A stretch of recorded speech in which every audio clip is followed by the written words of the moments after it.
এই যে এটা হইলো হাজী মোহাম্মদ মহসিন হল। একটু ভিতরে যাই, কি বলো? চলো হাঁটার মধ্যে যাও, খাই এরকম। বিষয়টা হচ্ছে এটা কেন বললাম বলো তো, হাজী মহসিন হল এই এই জায়গাটা নিয়ে বলে তোমার বিশাল স্মৃতি। ও হ্যাঁ, এইখানে এটা একটু শেয়ার করা দরকার না? এই জায়গায় আমার যে স্মৃতি, এখন আমার ওই ভিডিওটা করা আছে, আমি ভিডিও করছিলাম। আচ্ছা, কি স্মৃতি একটু বলো তো বিষয়টা এটা নিয়ে। 2022 সালে ডিসেম্বর মাসে ব্রাজিলের একটা খেলা হয়। খেলা কিন্তু এই মহসিনের ফিল্ডে হয় না, খেলা হয় হচ্ছে কাতার ওয়ার্ল্ড কাপে। কাতার ওয়ার্ল্ড কাপে খেলা হয়েছিল? কাতার যে ওয়ার্ল্ড কাপ হলো 2022 সালের ডিসেম্বর মাসে, ওই ওয়ার্ল্ড কাপে খেলা হয়েছিল। ব্রাজিলের খেলা ছিল মনে হয় কোন একটা দলের সাথে। এইখানে এই ফিল্ডের ওই পাশে যে একটা গোলবার দেখা যাচ্ছে না, হ্যাঁ, ওই গোলবারের ওইখানে ছিল প্রজেক্টর। এটা নগদের সৌজন্যে পাইছিলাম আমরা। সুলেমান সুলতানের নগদ।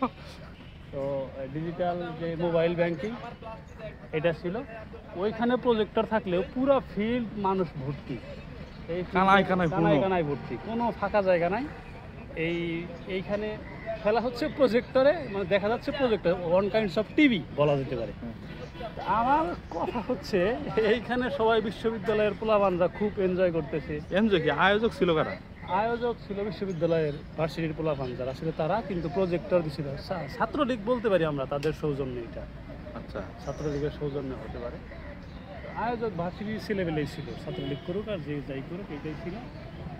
কিন্তু খেলা যখন শেষ হয়, আমার এই যে মহসিনের যে গেট প্রথমে আমরা দেখলাম, এই গেট দিয়ে বেরোইতে আমার 15 মিনিট না 20 মিনিটের মতো সময় লাগছিল, এত জ্যাম ঠেলে বের। এখন আমার প্রশ্ন হচ্ছে, ঢাকা বিশ্ববিদ্যালয় থেকে যে এত বড় একটা আয়োজন করেছিল, এটা অবশ্যই বিশ্ববিদ্যালয়ের পক্ষ থেকে গর্বের কিনা? গর্বের না সেটা তো আমার ছোট মাথায় ধরে না। অবশ্যই গর্বের হবে না কেন? আমার কাছে মনে হলো যে ভার্সিটিতে পড়তে এসে তারা যদি, তোমার কাছে কি মনে হয়, এটা কি আমাদের বাঙালি জাতি হিসেবে আমরা গর্বিত না? ঢাকা বিশ্ববিদ্যালয় এলাকা থেকে এত আমরা এখানে আমাদের একটু মেন্টালি রিল্যাক্সেশনের দরকার আছে। এখানে সব ভালো স্টুডেন্টরা পড়ে, বড় স্টুডেন্টরা পড়ে এইখানে। তোমার কি মনে হয় আমরা একটা ইতিহাসের সাক্ষী হতে পেরেছি না এখানে? অবশ্যই। আমার বিশ্বকাপের একটা আয়োজন আর্জেন্টিনা আমাদের সাথে কূটনৈতিক ভাবে আমাদের সম্পর্ক আগাইছে।